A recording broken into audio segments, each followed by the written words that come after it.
Mr. President, ladies and gentlemen, I'd like to welcome the media to this news conference. I'll say a couple of words, invite the President to speak briefly, and then we'll take a couple of questions from each of the press groups. It's always a great pleasure, George, to welcome you to Australia. A United States President is always welcome in our country.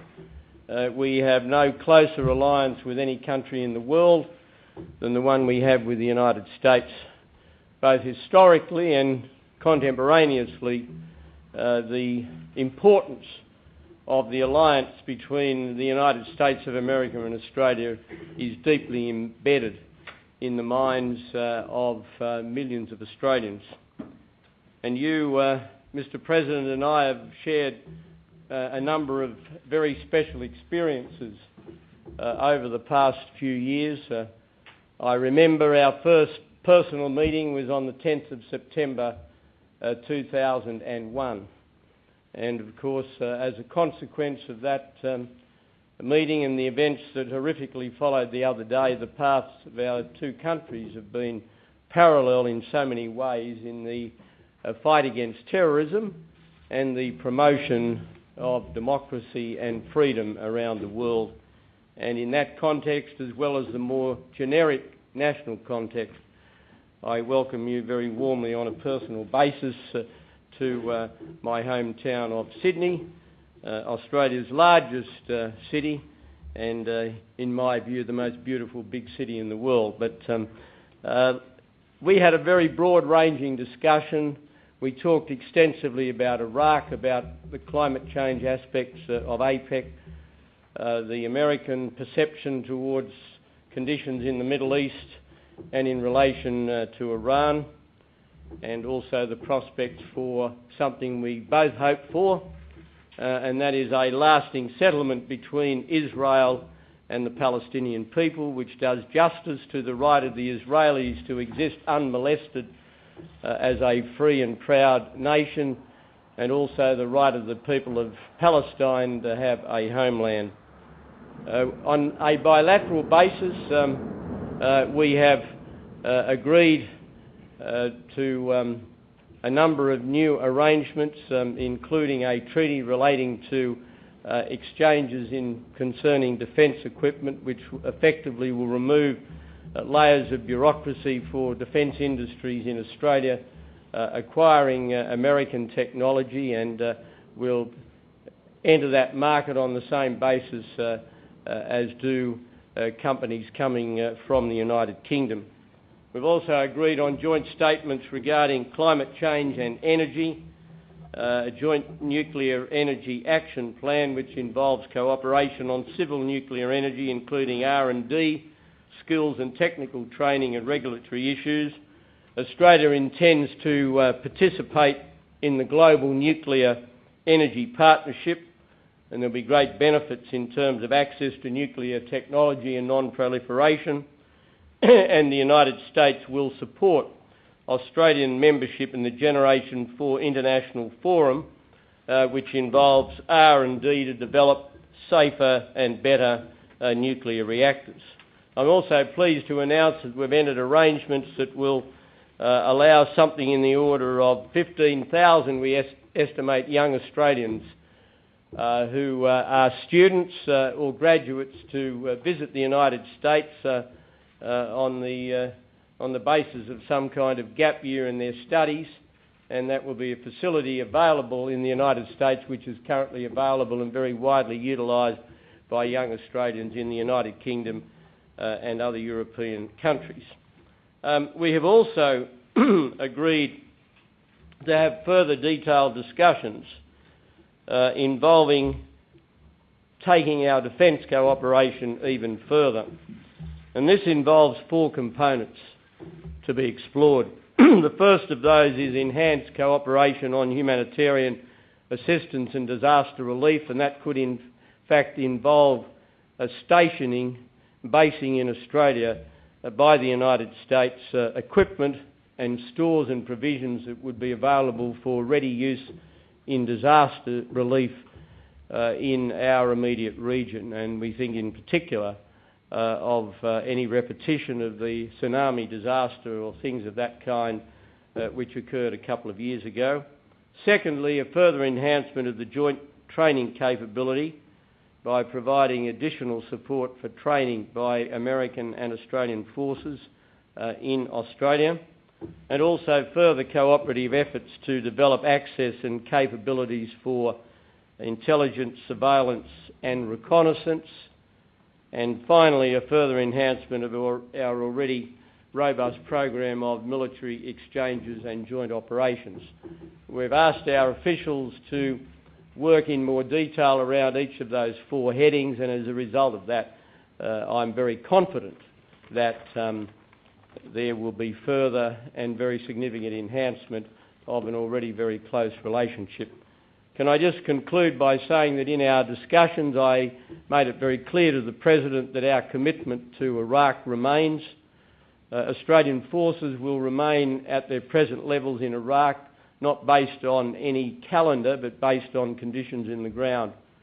Until we are satisfied that a further contribution to ensuring that the Iraqis can look after themselves cannot usefully be made by the Australian forces, they will not be reduced or withdrawn. It may over time be that their role will assume greater elements of training or greater elements of other aspects of what their capabilities include, but their commitment, their level and the basis on which they stay there in cooperation with other members of the coalition will not change under a government that I lead. We believe that progress is being made in Iraq, difficult though it is, and we do not believe this is the time to be setting any proposals for a scaling down of Australian forces. We think that is objectionable on two grounds. Firstly, it misreads the needs of the Iraqi people, and secondly, at the present time, a close ally and friend such as Australia should be providing the maximum presence and indication of support to our very close ally and friend in the person of the United States. So that is our position. I've made that very clear to the President in our discussions, and I make it very clear to you at this news conference. George. Mr. Prime Minister, thanks for your hospitality. It's great to be here. You've been telling me how beautiful Sydney is. I now agree. Laura sends her very best to you and Jeanette, and we congratulate you on like your grandfatherhood. Thank you. Yeah. I admire your vision. I admire your courage. One thing that's really important when it comes to international diplomacy is when a leader tells you something, he means it. And the thing I appreciate about dealing with Prime Minister Howard is that, one, you know where he stands. You don't have to try to read nuance into his words. And then when he tells you something, he stands by his word. And I thank you for that. I appreciate as well our personal friendship. Looking for you to buy me lunch today. I'm a meat guy. We know that. Yeah, good. Looking forward to some Australian beef. We did sign a treaty today that was important. It's the U.S.-Australia Defense Trade Cooperation Treaty.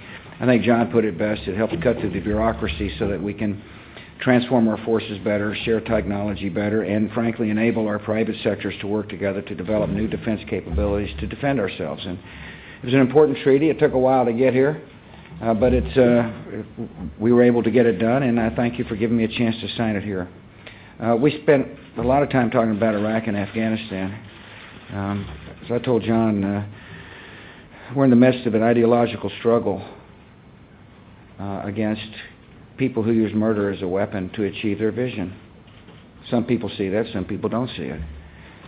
Some people view these folks as just kind of isolated killers who may show up or may not show up. I happen to view them as people with an objective. And their objective is to spread a vision that is opposite of the vision that we share. There are two theaters in this war on terror. They're evident. One is Afghanistan, the other is Iraq. These are both theaters of the same war. And the fundamental question is it worth it to be there? And can we succeed? And the definition of success are countries that can govern themselves, sustain themselves, defend themselves, listen to the people, and serve as allies in this war against extremists and murderers. And if I didn't think we could succeed, I wouldn't have our troops there. As the commander-in-chief of our military, I cannot commit U.S. troops into combat unless I'm convinced it's worth it, important to the security of the United States, and we can meet our objectives. And as you know, I just came from Al Anbar province in Iraq. This is a province that some 6 months ago or 8 months ago had been written off by the experts as lost to Al-Qaeda.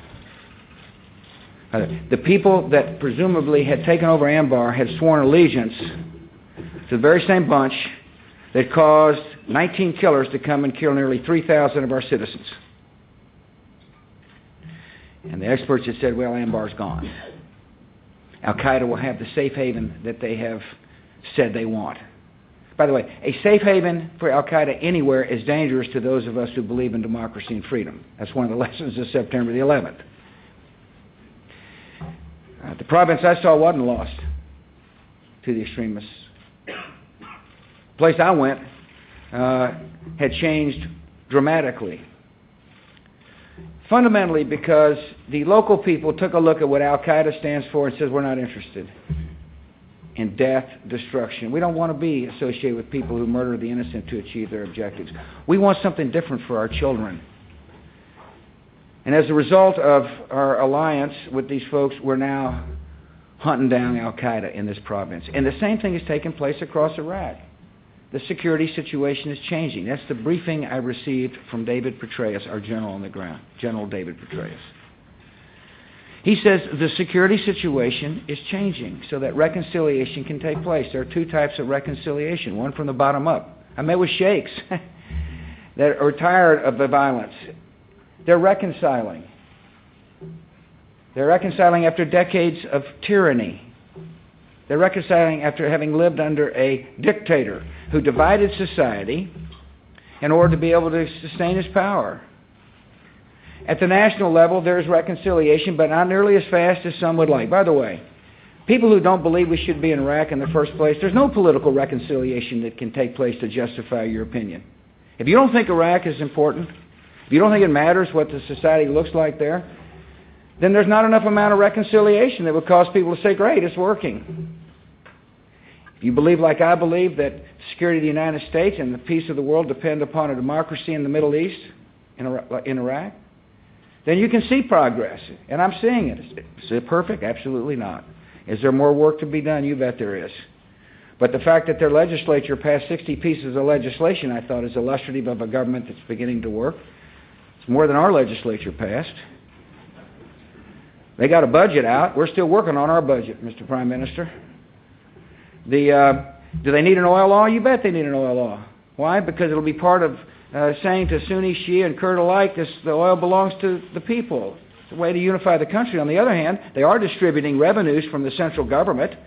In Anbar province, they had distributed $107 million this year, about $96 million last year. There's only one place they could have gotten the revenue from, their oil resources. So there is distribution taking place, in spite of the fact there's not a law. They got a budgeting process that's funding their military. In other words, there is a functioning government. Again, I repeat, there's plenty of work to be done. There's more work to be done. But reconciliation is taking place. And it's important, in my judgment, for the security of America or for the security of Australia that we hang in there with the Iraqis and help them. If this is an ideological struggle, one way to defeat an ideology of hate is with an ideology of hope, and that is societies based upon liberty, and that's what's happening. And it's historic work, Mr. Prime Minister, and it's important work, and I appreciate the contribution that the Australians have made. You got a great military, full of decent people, and you ought to be proud of them, and I know the Australian people are. The same work that goes on in Afghanistan. The degree of difficulty is just about the same. After all, this is society trying to recover from a brutal reign. But it's the same principles involved, and that is to help them have their style democracy flourishing. And it's happening in Afghanistan. People who have been to Kabul will tell you it's dramatically different than what it was like when we first liberated Afghanistan. I believe that when the final chapters of the 21st century are written, people will say, we appreciate the courage and sacrifice made by our respective countries in laying the foundation for peace. It's interesting, we're having APEC here in Australia, and the Prime Minister and I, of course, will be sitting at the table with the Prime Minister of Japan. 60 years ago, we fought the Japanese. We've got a great relationship. I'm sure much is going to be made of, well, do personalities define the relationship? Well, this relationship has been forged based upon values and doing hard work together.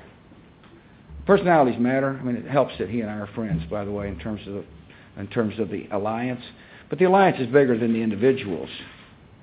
And so our alliance has been forged in battle and in friendship and through trade. And yes, we're sitting down with a former enemy, which ought to be an historical lesson of what can happen when liberty takes root in certain societies.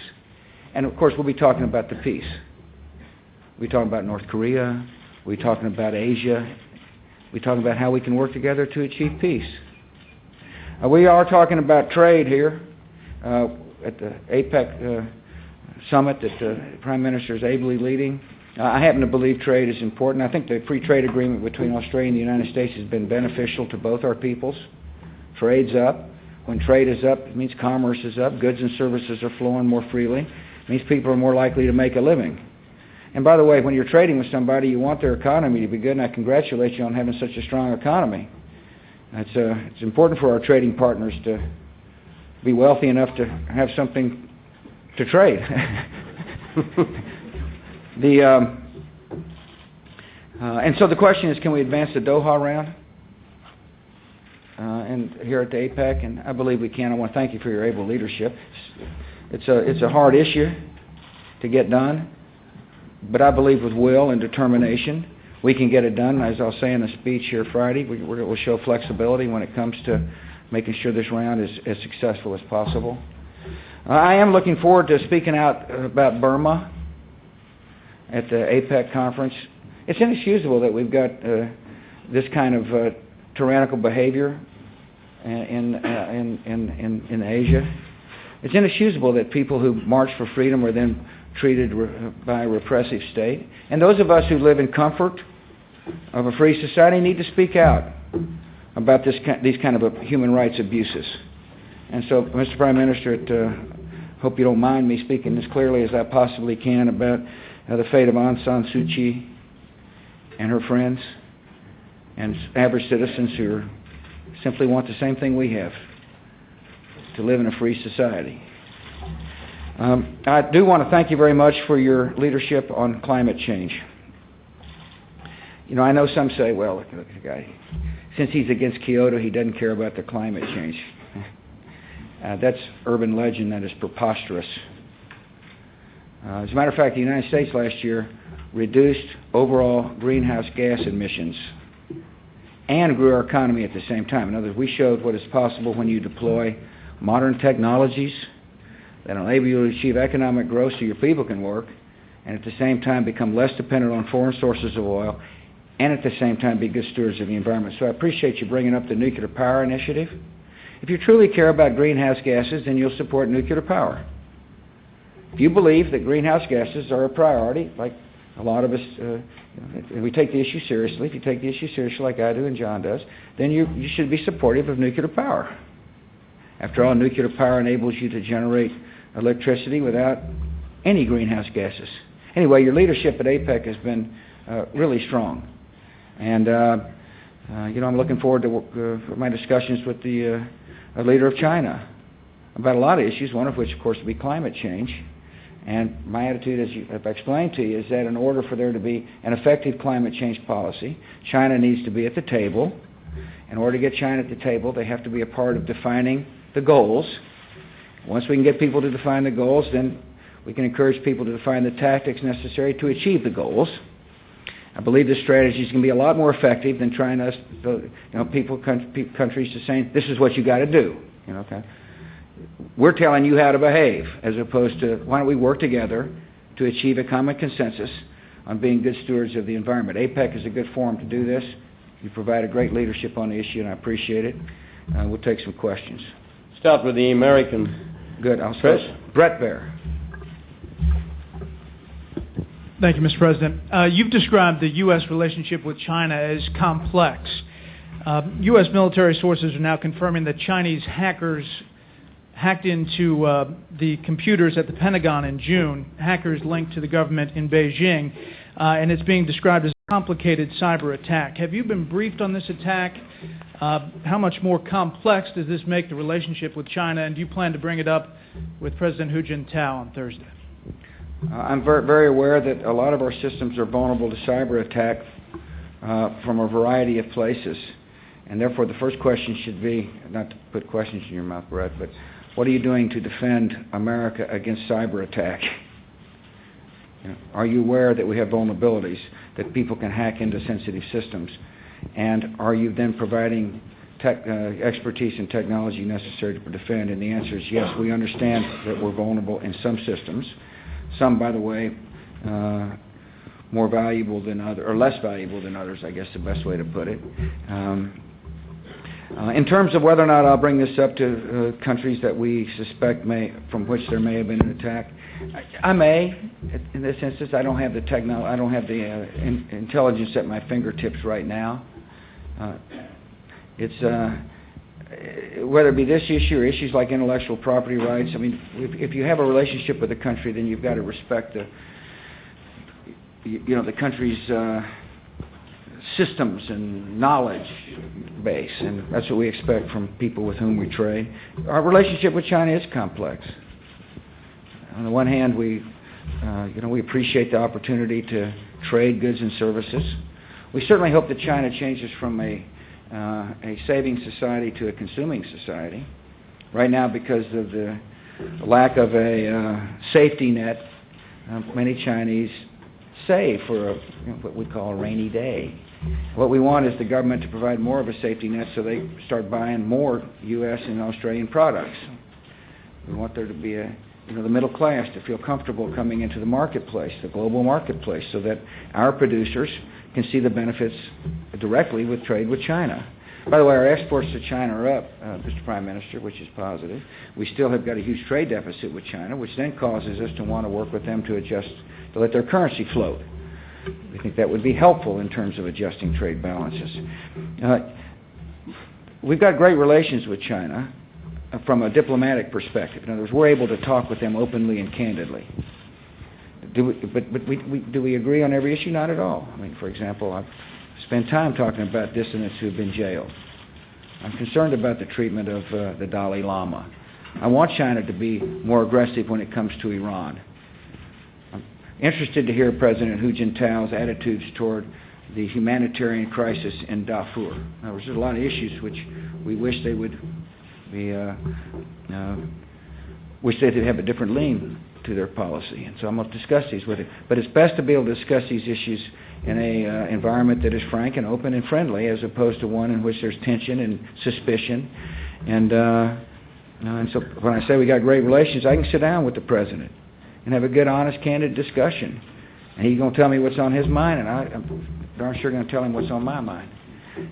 One area where we are making good progress is on North Korea.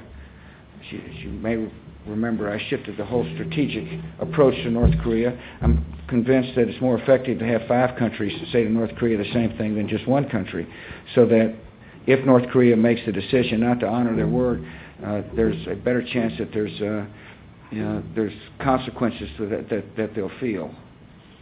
And so, as a result of getting China to the table on North Korea, the North Koreans now realize there's just a lot more than one voice, and China has been instrumental in helping move this process forward. Chris Hill, Ambassador Hill, briefed me and Secretary Rice this morning on the fact that North Korea still looks like they're going to honor their agreement to disclose and to shut down their nuclear programs, which would be good for peace. Anyway, long answer, because it's a complex relationship. Straight inside. Mark? Thank you. Mark Riley, the 7 Network Australia. Mr. President, welcome to Sydney. Thank you, sir. I can assure you it doesn't always look like this with steel fences and concrete barricades and armed guards on the street, but I wonder I hope you feel safe. Well, I feel... you feel inconvenienced, obviously. Yeah. Let me just say before you get... Obviously, you're trying to maybe get a response. to the extent that I've caused this, I apologize. Look, I don't want to come to a community and say, what a pain it is to have the American president. Unfortunately, however, that this is what the authorities thought was necessary to protect people. And you live in a free society. People feel like they want to protest, fine, they can. And unfortunately, evidently, some people may want to try to be violent in their protests. But I apologize to the Australian people if I've caused this inconvenience. Well, I wasn't going to blame you personally, sir, but anyway. I guess I must be feeling guilty, you know what I'm saying? right. The point I was going to make is that, as leader of the free world, the people of Sydney don't see their city looking all that free at the moment, and how's that going? We thought that we weren't going to allow terrorists to do this to our free society. And so your very positive view on Iraq and progress towards reconciliation there, it's of interest to us that you're meeting our opposition leader tomorrow, and his view is that there should be a staged withdrawal of troops from Iraq next year. How would that affect the positive view you put today, and what will you say to disavow him of that position? First of all, in terms of whether Sydney's going to return to normal after I leave or after we leave, I suspect it might, don't you? I don't think this is a permanent condition. I think the great freedom of the city of Sydney is going to return quite rapidly, which is different from other societies in the world. First of all, I'm looking forward to meeting with the opposition leader. I believe I did that on my last trip here to Australia, if I'm not mistaken. And I hope we have an honest exchange of views. You just heard my opinion about Iraq and whether or not, one, we can win, and two, if it's necessary to win. I believe it's necessary, and I believe we can. I'm looking forward to hearing his opinion. I'm also wise enough not to prejudge the election results here in Australia. Here's a slightly loaded question in trying to get me to comment about what it would be like to work with somebody who hadn't even been elected. And therefore, I'm not going to let the Australian people express their opinion. My own judgment is I wouldn't count the man out. As I recall, he's kind of like me. We both have run from behind and won. Now, so that's going to be part of my calculation. I can't tell you relations are great right now. And I also, as I told you earlier, and I believe this, that our relationship is bigger than any individual in office. It's a relationship based upon values, common values. And it's also a relationship, it's been forged during tough times. When we fought fascism, we learned a lot about each other. And the American people have got great respect for Australians. Anyway, thank you. Suzanne. Thank you, Mr. President. Yesterday you said that General Petraeus and Ambassador Crocker, if the kind of success we're now seeing continues, it will be possible to maintain the same level of security with fewer American forces. There are many who believe that you were suggesting you'd make an announcement to lower American troop levels.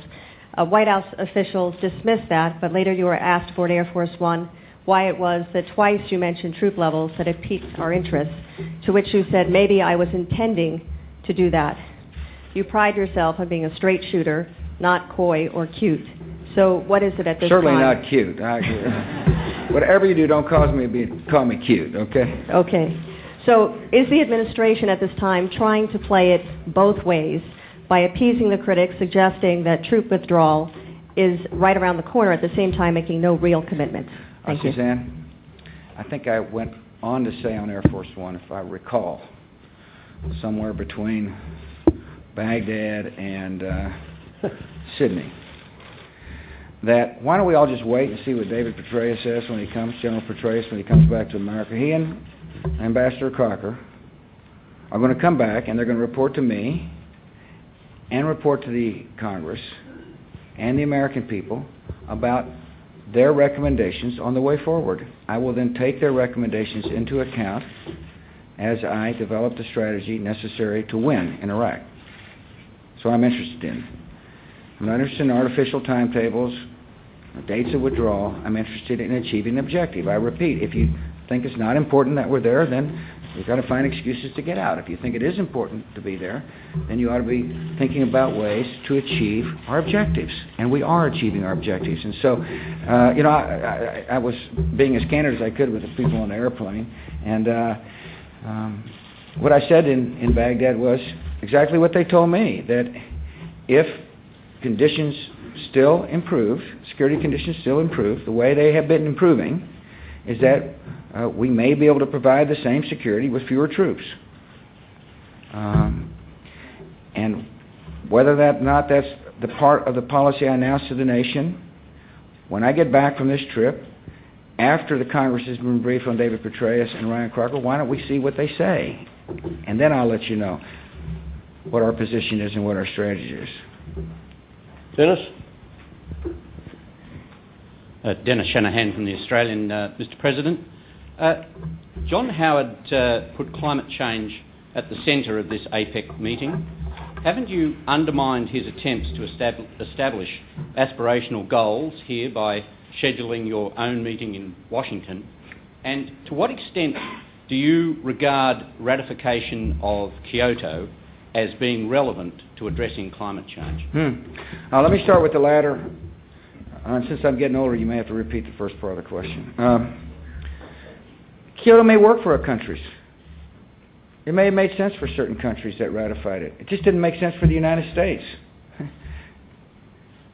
And so therefore, I told the truth. And by the way, prior to my arrival in Washington, the United States Senate was given a chance to express their approval or disapproval of whether or not Kyoto made sense to the United States. It was a 95-0 vote against Kyoto. So it's just not my opinion. A lot of people who thought Kyoto wasn't the way to go. So we've developed a different approach. It's an energy efficiency standard based upon new technologies. And as I told you, we reduced greenhouse gases in America last year, and our economy grew at 3%. I don't know if many countries can make that claim.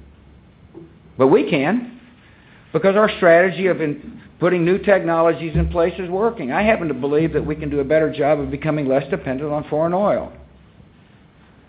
Now, as an energy exporter, that may kind of frighten some of the energy exporters, but we have got to reduce our dependency on oil, and therefore have put forth what's called a 2010 program. Over the next 10 years, we'll reduce our gasoline consumption by 20% by using ethanol and other new technologies. I believe battery technology is going to be coming on so that people in Sydney can drive the first 40 miles in their cars on battery without your car looking like a golf cart. There's new technologies coming to market, and the fundamental question is how best to get them to the market as quickly as possible. And Kyoto didn't do that, as far as we were concerned. As a matter of fact, if you begin to take an assessment or an inventory of countries that are actually meeting their Kyoto targets, I think you'll find that maybe a different approach makes sense. So the reason we rejected Kyoto was because it wouldn't have allowed us to do what we want to do, which is grow our economy, become less dependent on foreign oil, and be good stewards of the environment. John and I have talked about his desire to put climate change at the forefront of APEC, and I was a strong supporter of that. I also reminded him that at the G8, I took the message that said to our partners there that if you really want to solve the global climate change issue, let's get everybody to the table. Let's make sure that countries such as China and India are at the table as we discuss the way forward. Otherwise, I suspect if they feel like nations are going to cram down a solution down their throat and not give them a voice on how to achieve a common objective, they'll walk. And then you can't have effective global climate change if a nation like China is not involved. I thought the Prime Minister did something smart in this protocol. He announced that we need to cut back on tariffs that prohibit the exportation of technologies that will enable China, for example, to burn coal in a cleaner way. In other words, they protected their environmental industries, and he wants to tear down those tariffs and barriers, and we support him strongly on this, so that technology is more likely to be able to flow from those of us who have it to those who don't. And the really fundamental question is how fast can we get effective technology to the market, coal sequestration technologies, nuclear spent fuel reprocessing technologies, to the market, and once to the market, can we help developing nations acquire those technologies? Otherwise, it's an exercise that's not going to be effective. And I believe the strategy that we have laid forth is the most effective way to deal with this issue in a serious way. I also appreciate the fact that the Prime Minister, one, has brought the issue to focus. And 2 is talking about energy dependency, energy efficiency standards, which is a part of the global climate mix. He showed good leadership on the issue, and I'm proud to be here talking about the issue. Okay. Thank you.